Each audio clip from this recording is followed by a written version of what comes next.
Hi, library friends. Welcome to the Red Bank Public Library and our program called Family Story Times on Race and Diversity. I'm Sierra Williams. I'm the children's librarian here, but I'm sitting near our seed library today because I wanted to show you what a wonderful offering we have for our patrons here. I wanted to surround myself in plants and greenery because it's April, it's springtime. And the birds are singing, trees and flowers are blooming. It's such a beautiful time of year. And it's the month that we celebrate Earth Day. And that's going to be our focus today.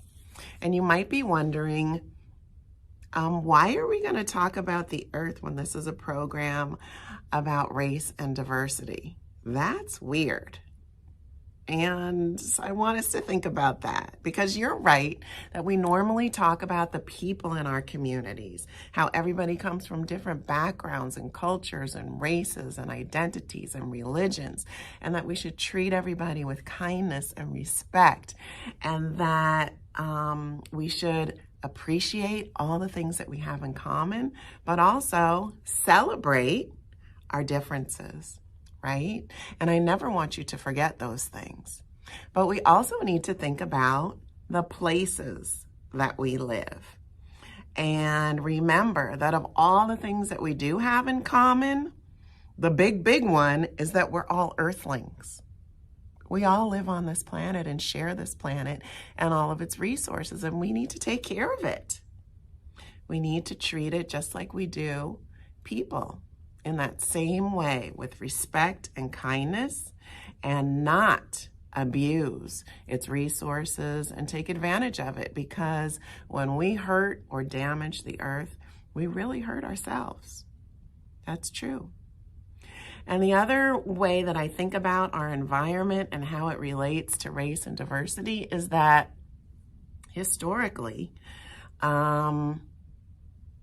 where people live and the environments that they live in has been greatly influenced by race and culture.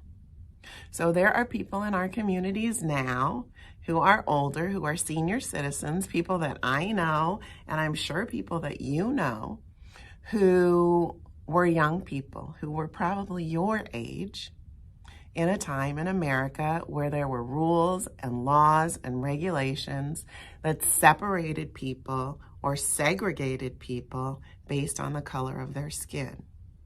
And in school, a lot of times you talk about examples of kids had to go to different schools.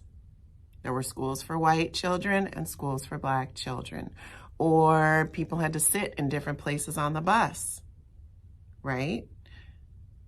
But this also carried over into housing.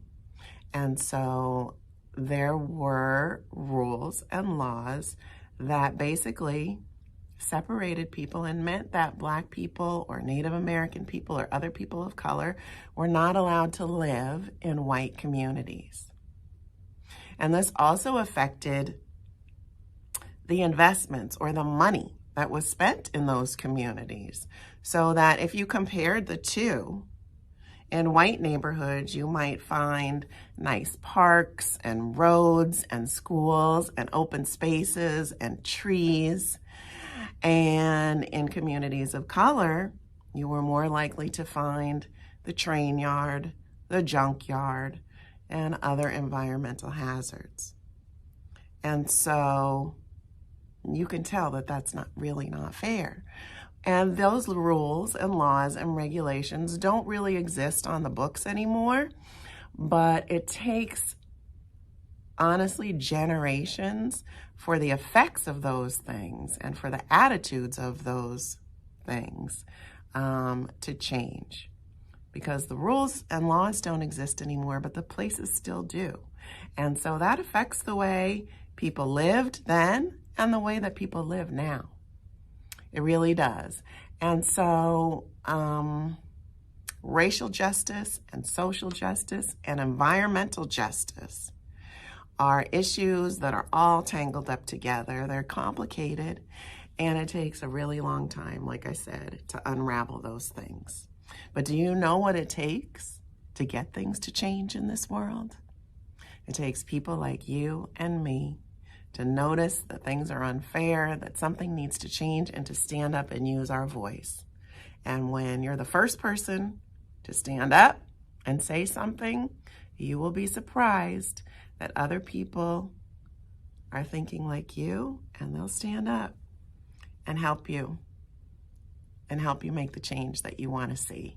And so we're going to see inklings of all those things in the books. We got to get to the book today that we're going to read. It's called Harlem Grown: How One Big Idea Transformed a Neighborhood. And it's by Tony Hillery and illustrated by Jesse Hartland. I'm going to read it for you now. It's about one man who had a big idea and the people that helped him transform their community. Transform means to change in a big, big way. All right, here we go.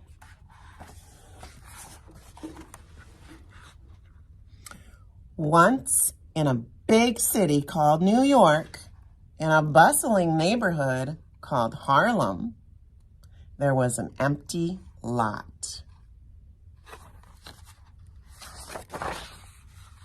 Nevaeh called it the Haunted Garden.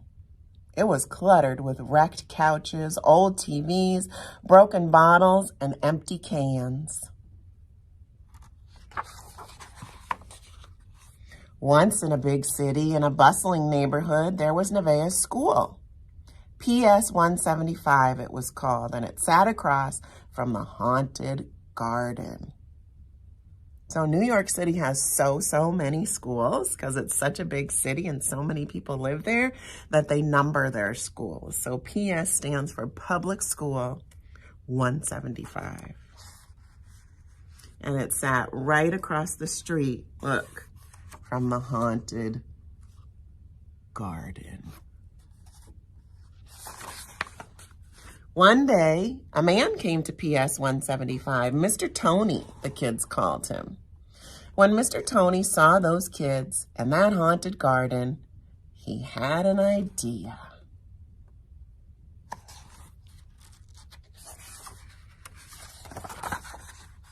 He began to clear the haunted garden, one piece of trash at a time.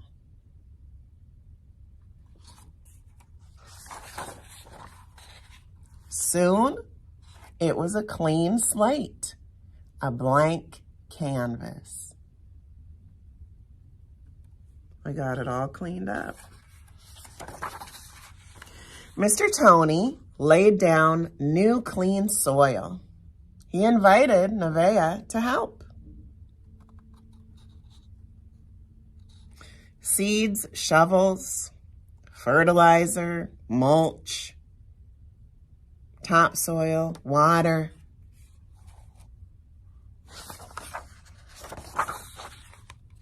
Nevaeh started to plant.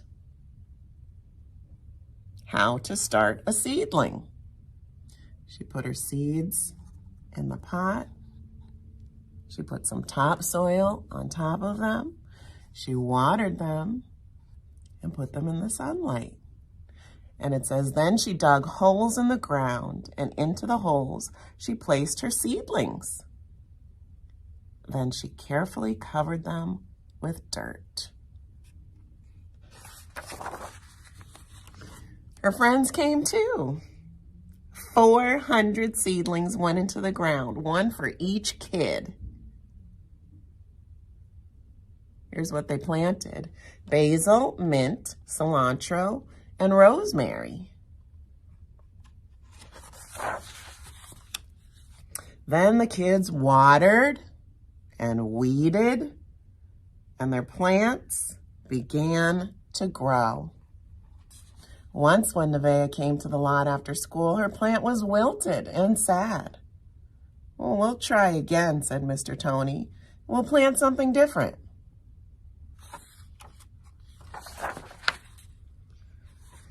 Wood, hammer, nails. Mr. Tony built raised beds for the plants. So now instead of digging holes in the ground, they're going to put the soil on top of, new soil on top of the ground. The kids tried again. peas and broccoli, mint and eggplants. They watered and weeded. And at last, look at this. It says food. Tomatoes, cucumbers, peppers, blueberries, strawberries, collard greens, kale, basil, arugula.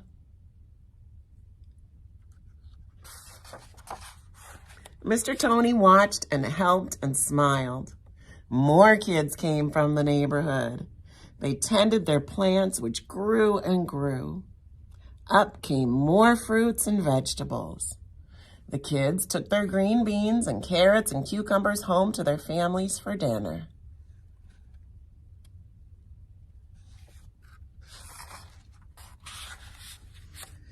Once in a big city called New York, in a bustling neighborhood called Harlem, there was a man with an idea. And there were kids who wanted to help. And they made a farm.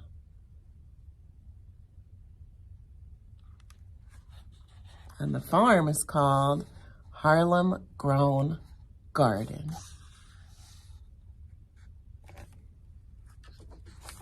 And this is a true story. This is a true story. Look, there's Mr. Tony at the fence for Harlem Grown Garden. And he wrote a letter to us, the reader. Let me see if I can read a little bit of it. He said, first things first, there's something I want you all to know. I'm no garden expert. I'll even let you in on a secret. I've killed more plants than I've been able to grow. I knew nothing about what it takes to grow a single plant, let alone start an entire farm. But I saw a problem that I wanted to fix. And now, this garden has expanded to 12 different sites in Harlem. And they have employees, and they still grow so many fruits and vegetables. And the children bring them home to their families for free. And it says, the little patch where it all began still exists. And every summer, the sweetest strawberries in all of New York City grow and are eaten by the children who tend their urban farm. Urban means city, a city farm.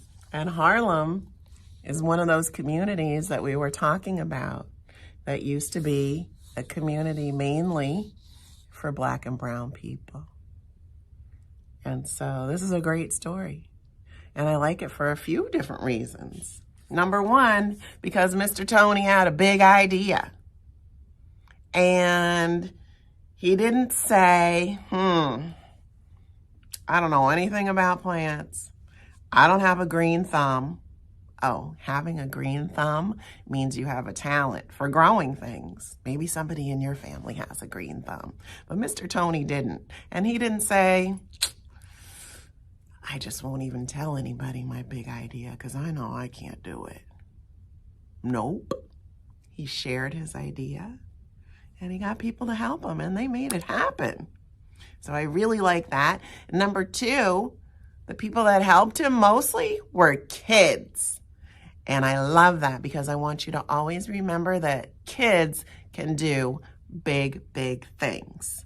You don't have to wait until you're a grown-up. If you have a big idea, run with it because you are special. You are smart.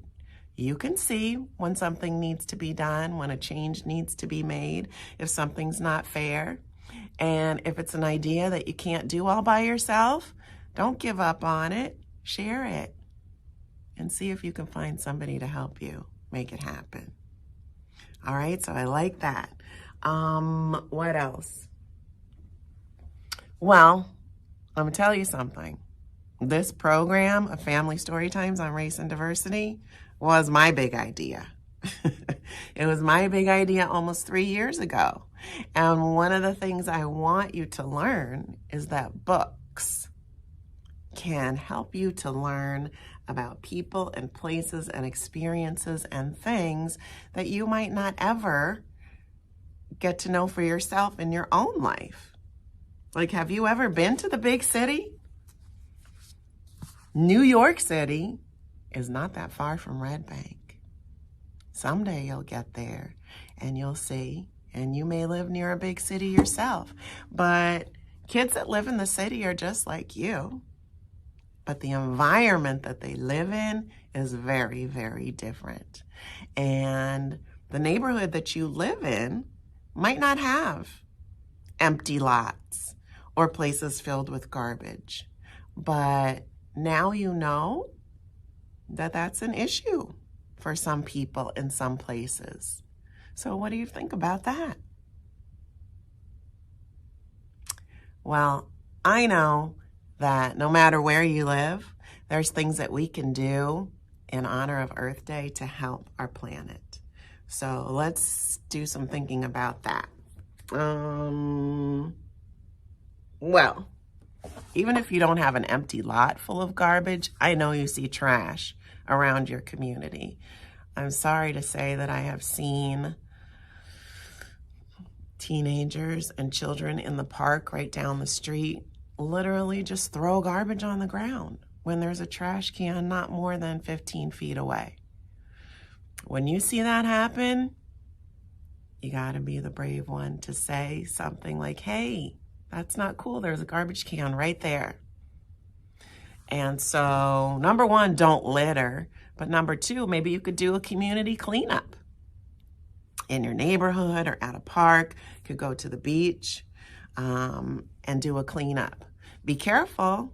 Make sure you wear gloves and do it carefully. But that makes a world of difference in a community and helps to beautify it and helps our planet too. You could start a garden. Maybe have a garden in your own yard, or maybe your community has a community garden.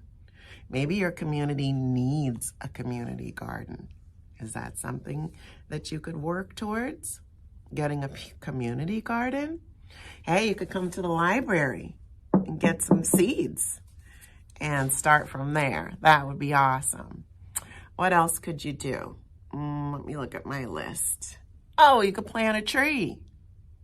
We also are giving away trees on Earth Day. You had to register, but if you get a seedling, you can get a seedling and plant a tree. We cut down so many trees in the world, and we need to replenish them for the strength of our planet and for us too. There's so many things that we can do. You talk with your family about what you want to do, but let's all commit to doing something this month and continue it through the year to help our planet. I would also like you to think about the vulnerable communities in your city or in your state that have environmental justice issues. Things are in the news all the time. There are places in New Jersey where the water is not clean. There are places that have air pollution or other environmental hazards. So learn about them and use your voice and see what we can do to make changes in that way. Encourage the grown-ups in your family and in your community to vote to protect our environment.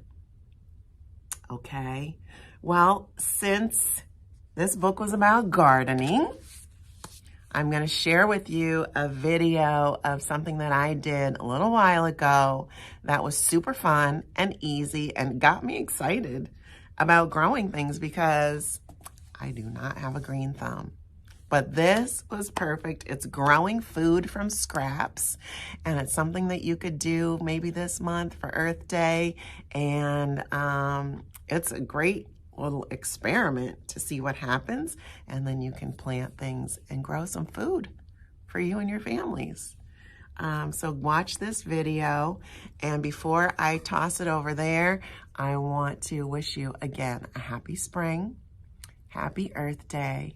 I want to send you off with some peace and love, and please take some and spread it around to anyone that you meet. All right? Take care, everybody.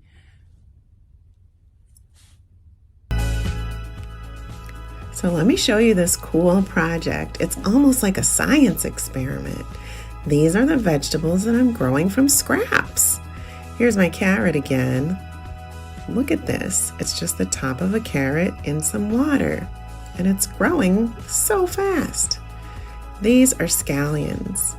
These were cut short and placed in water. Look how long these roots are growing already and how tall these stalks are. I can't believe it. And this is my celery. Look, this whole thing was cut straight across.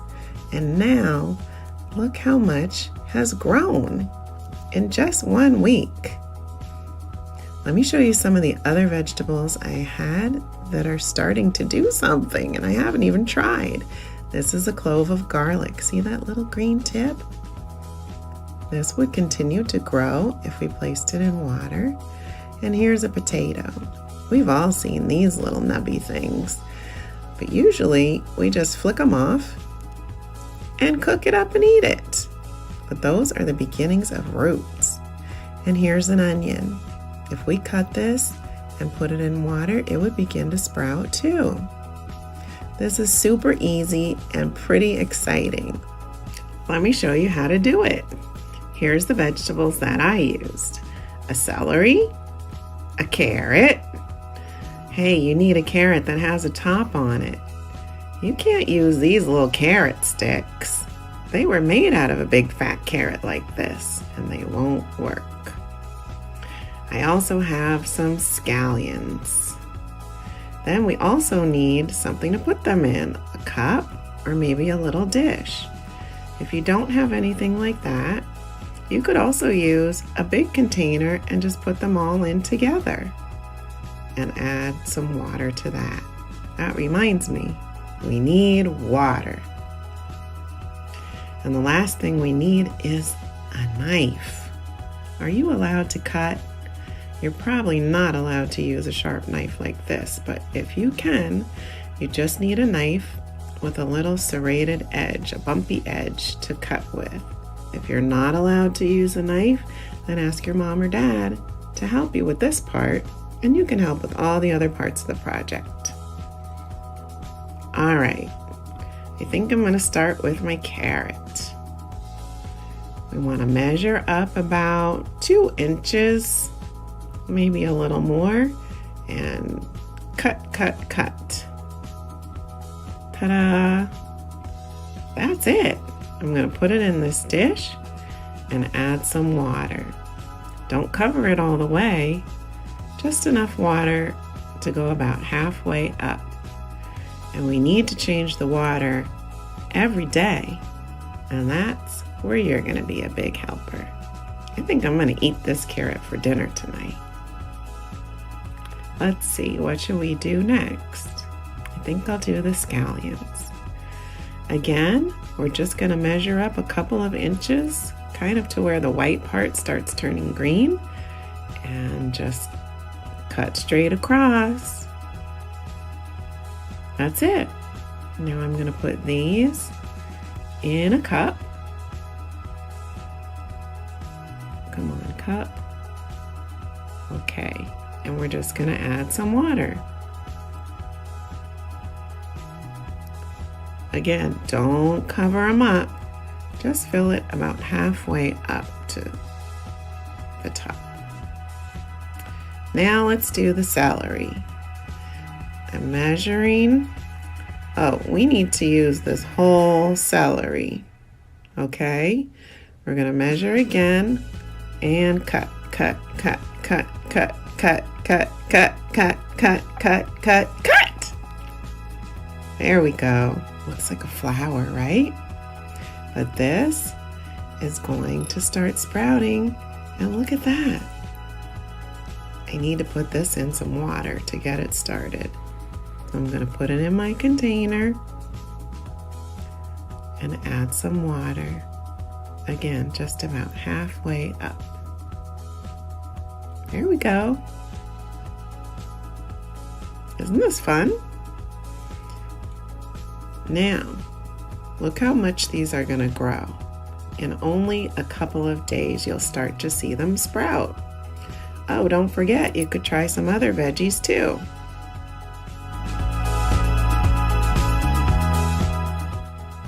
So this is the last step of our project. Now that our scraps have started to grow, we got to put them in some pots.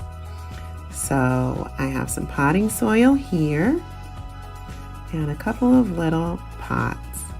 You might have something a little snazzier at your house, but I'm just going to put a little dirt in, and then I'm going to pick 2 of these scallions. Look at these roots. Tuck them in the pot and cover them with dirt. Have you done any gardening yet this spring?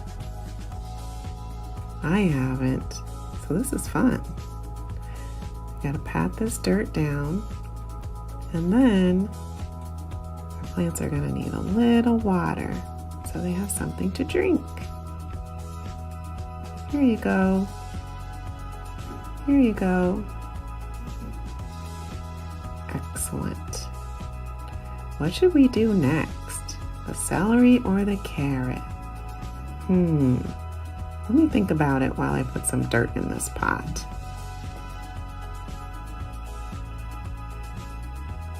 Okay, I think I'm gonna do the celery. Whoa, this is way too big for this little pot. Not gonna work. Let's try the carrot. Perfect. Cover it with dirt.